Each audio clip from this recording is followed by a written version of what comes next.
Photo tips. I have one big one. Get lost. Get lost with your camera. Go explore these streets that date back to thousands of years ago. Cobblestone streets, the way that you could imagine old Europe was way back when. Shoot wide, shoot ultra wide, shoot close up, shoot everything. Shoot low, shoot high. But mainly, just get lost with your camera. Go, you never know. You're walking down and all of a sudden you find this quiet little street and nobody's there and it's all yours.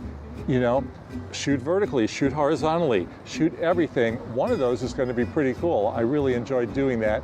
Hidden walkways, of course, is a lot of fun. My favorite shot was right there on one of the main streets of the man who makes crepes.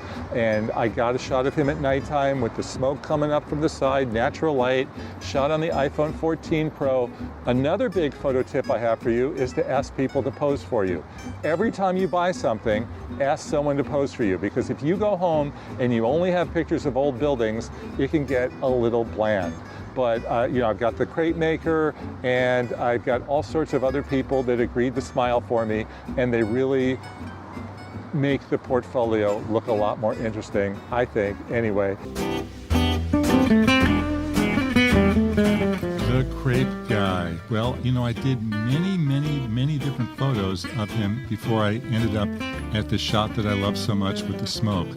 I tried candids of him, and I think that's a really good one. I also tried going in black and white, which I enjoyed. And I did black and white on my favorite, but I'm going to stick with the color. Again, ask a guy to pose for you. Get the Lyon sign right behind, the Bouchon sign right behind, and a really nice smile, and it will pop. This great old theater is a perfect example of why you'll want to do your shot one in the day, one in the night, because sometimes these buildings are lit up and they are beautiful, certainly a lot better looking than during the day. I also want to urge you to use your telephoto lens, the third lens on the camera. Zoom in on those faces, zoom in on the carvings. You see stuff that you just don't see anymore. When I pop into town, the first thing I do is I check out the postcards and the signs to get an idea for what the symbols are of the city. And it was pretty clear this statue was one of them, along with the church. And again, every angle, multiple angles, close up, wide, ultra wide, panorama. From all sides. Which do you prefer? Do you like the big wide shot of the plaza, or do you like the close-up of the man on his horse? Speaking of the church, longtime viewers of Photowalks TV know that I like to capture the ceiling by lying on my back and going on ultra-wide to pull it all in. It's pretty much the only option. You know how I feel about people, pictures to make your portraits pop.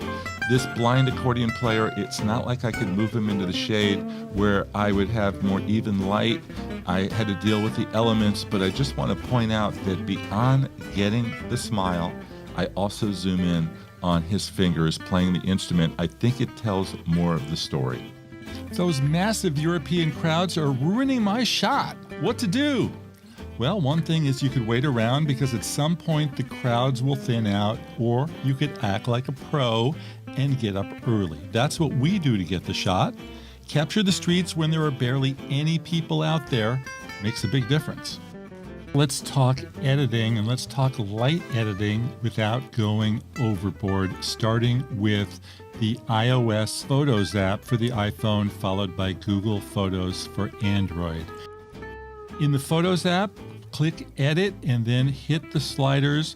My go-tos are the exposure button to make it a little brighter, and black point all the way down to really boost the sky just ahead. Then I give it a little sharpness and a little noise reduction, and that's it. For those of you who have Android phones, Google Photos has similar editing tools. Open up Google Photos, click the Edit button at the bottom, and then go to Adjust. You'll see similar sliders. Have fun editing. Don't go too crazy. Kind of go for the minimal, but you'll know when you've gone over the deep end. When you want to go to the next level, I reach for Adobe Lightroom Mobile, free app. Key slider is called Dehaze. It darkens the sky, takes away the fog. What do you think? And finally, when you want to go a little further, maybe a little crazy, think Google Snapseed. When you see clouds like that, It's the Snapseed app.